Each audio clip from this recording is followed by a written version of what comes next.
Vigilante Williamson here with a very simple question. Does representation in film actually cause more of the problem it's seeking to solve? In my opinion, yes. I say that talking about Lashawna Lynch in No Time to Die, the latest James Bond film. While she's not outright replacing Daniel Craig as James Bond, she is, at least at the start of the movie, the new 007 in the franchise. I think things like this actually shut down traditionally black franchises. I mean, The Fresh Prince of Bel-Air, The Cosby Show, Martin in Living Color. There are like tons of examples of black franchises. Granted, those are all TV shows, but that could all be the most popular show. I mean, in the case of The Cosby Show, it was the most popular show of the 80s. Legitimately. Not the most popular black show, the most popular show, period. In these type of shows and franchises, we never get anymore. And in my opinion, a lot of that is because my representation. We have to be represented in these already established franchises where characters are race swapped. Sometimes it ends up somewhat successful, and there are also tokenized characters that can become beloved, like a Miles Morales. But other times, it ends up damaging the brand. And not only that, a lot of these come in brands that are already damaged. In this case, 007. Granted, the last two movies are two of the most successful movies in the franchise's history, but it's also having trouble selling itself to streaming services. No Time to Die was recently for sale for streaming services for the price tag rumored of $600 million by MGM. This would have only been a year lease, so it would have allowed MGM to release this in theaters in 2022 potentially, but no major streaming services took them up on the offer. Meaning the franchise and really the Hollywood blockbuster as a whole has been devalued because you can no longer make a movie for $250 million and expect the same return you would have without movie theaters, given the current situation with the virus. So now you have a franchise that's looking like it's going to be incredibly unsuccessful. And quite frankly, a lot of blame, rightfully so, will be put on Lashawna Lynch. And I say rightfully so, not because all of it is her fault. Quite frankly, I have not been a huge fan of Daniel Craig's Bond. I think the whole series has taken a turn away from the fun that it used to be into a fake Bourne identity, and it never quite lived up to the promise of the very first Daniel Craig movie, Casino Royale. But this is a even more drastic departure from the original spirit of James Bond. He's supposed to be this ultra male.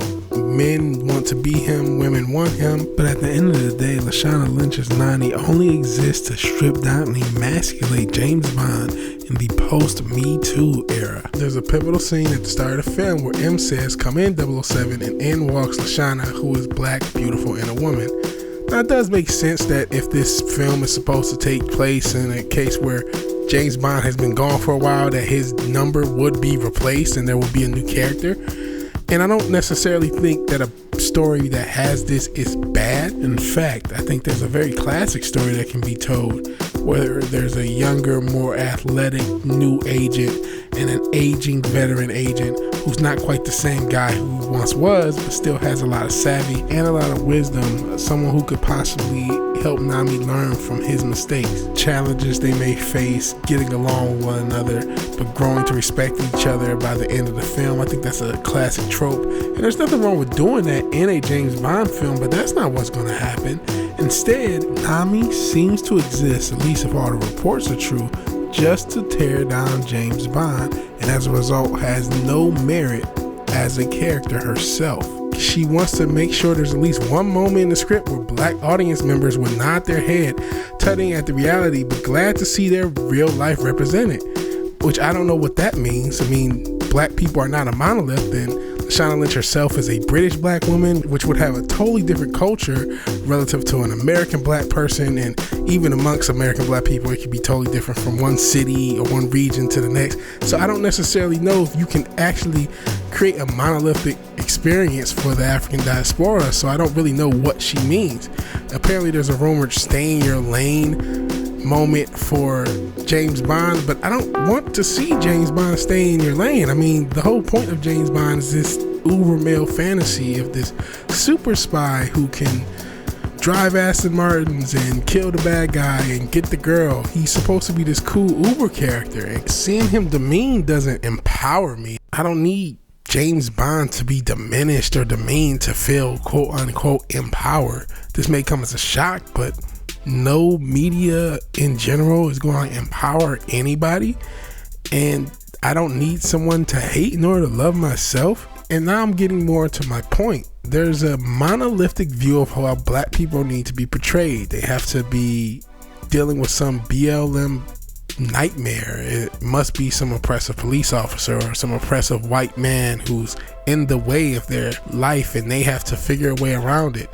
And quite frankly, that's not where most black media has been successful. That doesn't mean it hasn't dealt with it at all, but there used to be tons of black shows that existed and were the most popular shows or movies that there were. I mean, looking at this hilariously incomplete list of the highest grossing black films, and I say incomplete because films like Django Unchained, The Nutty Professor, Coming to America, they're all missing from this list, so I don't really know what the criteria is, but I digress. If you look at this list, most all of these films are original franchises or one-off historical dramas. I mean, Black Panther technically isn't an original franchise as it's a member of the MCU, but the character Black Panther is an original character that has existed since the 60s.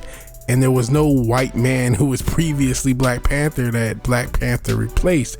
He's always been black. Speaking of Black Panther, I think Michael B. Jordan was a lot more memorable as Killmonger than as Johnny Storm in a forgettable Fantastic Four film that was just a few years before Black Panther came out. In general, I don't think tokenized characters are good for black people. They always feel like hand-me-downs, and they always take away from original black characters. And quite frankly, considering how this film was already set up to be a bomb, even if it didn't have the woke underpinnings, it's gonna make a lot of execs scared to see a black lead because of the financial losses of all these woke race and gender swaps. There are a lot of other stories that could be told where there are original black franchises. I mean, I'm not even a huge fan of Tyler Perry, but one thing I have to give it to him is he's created his own universe in several universes of original franchises featuring mostly black cast. He didn't need to take over some white character and race swap them.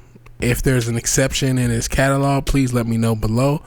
But for the most part, Tyler Perry has written original movies and created his own original works. And while No Time to Die's Nomi is an original character in an existing franchise, and again Black Panther was something similar, Nomi really isn't given any ground to stand on her own too, especially when the only point of her existing is to demean James Bond and damage the main character of the franchise she's in. Even the James Bond franchise itself has already had black characters in it. Halle Berry played a character, Grace Jones obviously from A View into a Kill. Even Moneypenny was race swapped in a Daniel Craig version of James Bond, and no one batted an eye because it didn't change the character at all. I mean, Moneypenny is supposed to actually be one of the few women who rebuff James Bond advances, which is apparently supposed to happen with Nomi in No Time to Die.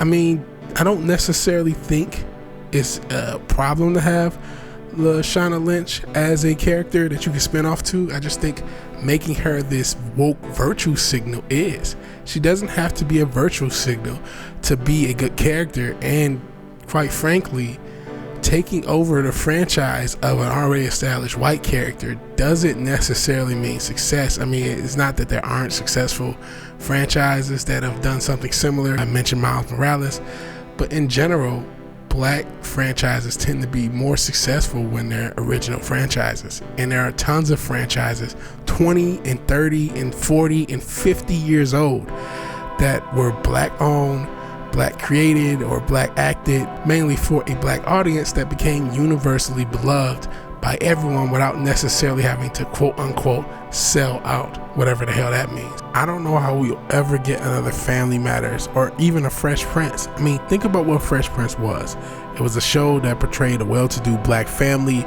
It was universally beloved. It appealed to black people, white people, people of all ages, most people in the world who saw it. It's just a really good show, and it has a mostly black cast. Same with a movie like Coming to America. It's a really well-beloved movie. They're even doing a sequel 20 or 30 years later, and it's a mostly black cast. In any of these examples, no one had to scream, "This is a black space," or anything like that. There didn't need to be a white character who was put down or told to stay in his lane in order for these things to be considered good. And these are just pieces of media that have mostly black casts. I'm not even talking anything with a black lead, like everything that Will Smith has been in, everything Eddie Murphy has been in, everything Denzel Washington has been in, Samuel L. Jackson, The Rock, Kevin Hart, etc. I can go on and on. Consider what constantly having to replace white characters in their franchises says about black-led franchises in general. Think about this virtual watch party, which had an all-black cast of Friends.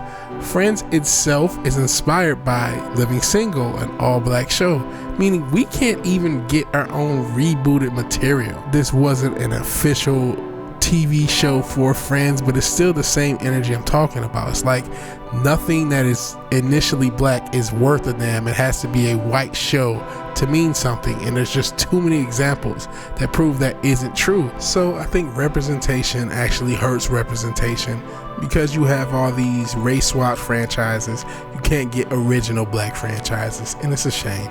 It seems like every character that's black has to be a remake of an existing white character instead of being able to stand on their own too, and I'm tired of that. And I also think it's a shame that every black character can't have any originality. There's a monolithic view of the whole African diaspora, and every character who's black has to appeal to some white leftist view of blackness. It's really disturbing and really disgusting. The Spawn reboot has listed the racial climate in America as a stumbling block. There are also rumors about Static Shock having to do with BLM, meaning right now the only allowable characters in Hollywood are characters who are being discriminated against, or characters who are replacing, blackwashing, or demeaning white characters in established franchises. But tell me what you think. Please, if you liked the video, like the video. If you didn't, or if you have something to say, positive or negative, let me know in the comments below. If you are so obliged to share, subscribe, please do so. And even if you do none of these things, thank you for your time and thank you for watching. God bless.